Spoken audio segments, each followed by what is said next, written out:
Shopping అని చెప్పి మాలు పోతే అక్కడ మా ఇండియన్ ఐషో స్పీడ్ చేసే తేట పనులు చూడండి.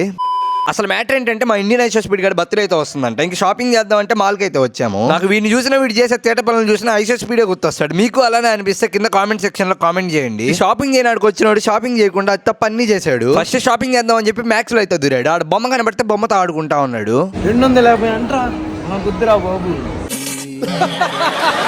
మ్యాక్స్ లో వాడికి నచ్చిన డ్రెస్సులన్నీ వేసుకొని ఫోటోలు తీసుకున్నాడు. మళ్ళీ ఇంకో స్టోరీ పోయాడు. ఆడగానే వాడికి నచ్చిన డ్రెస్సులన్నీ సెలెక్ట్ చేసుకుని మళ్ళీ ఫోటోలు తీసుకున్నాడు. మొత్తానికి ఏం కొనకుండా బయటకు వచ్చాడు. అసలు ఇటు స్నాప్ లో ఫోటోలు తీసుకోవడానికి మాల్కి వచ్చినట్టున్నాడు షాపింగ్ అని చెప్పి. ఇక వీడు ఎలానో ఏది కొనేలా లేడు. మనమైనా ఏదైనా కొనుక్కుందాం అని చెప్పి పూమా స్టోర్ కోసం అయితే ఎదుగుతా ఉన్నా. ఆడ పూమా స్టోర్ ఏడా కనపడలేదు. పూమా స్టోర్ ఎక్కడుందని చెప్పి ఎదుగుతా ఉంటే ఆడ ఒక అమ్మాయి పోస్ట్ అయితే కనపడింది. ఆడబి మా తేటగాడు ముద్దు పెడతా ఉన్నాడు అమ్మాయికి. మీ అమ్మ నాని చూశారనుకో నా కొడకరే నీకు పిల్లను కూడా ఇవ్వరు. ఇంకా మాల్ మొత్తం తిరిగాక పూమా స్టోర్ అయితే కనపడింది. నాకు పూమా స్టోర్ లో ఈ క్యాప్ అయితే భలే నచ్చింది. ఈ క్యాప్ నాకు సెట్ అయిందో లేదో కింద కామెంట్ సెక్షన్ లో అయితే కామెంట్ చేయండి. మా తేటగాడు పోమాన్ గానే వదలలేదు. పోమాలో కానీ క్యాప్ వేసుకొని ఫోటోలు తీసుకున్నాడు. ఇంకా నేనైతే వాళ్ళకి కాకుండా పోయినందుకు ఒక క్యాప్ అయితే కొనుక్కొని వచ్చేసా. సరే మరి అలా నా కోసం ఈ లక్కీ హ్యాండ్స్ యూట్యూబ్ లో సబ్స్క్రైబ్ చేసుకోండి, ఇన్స్టాలో ఫాలో చేసుకోండి. Tata bye by.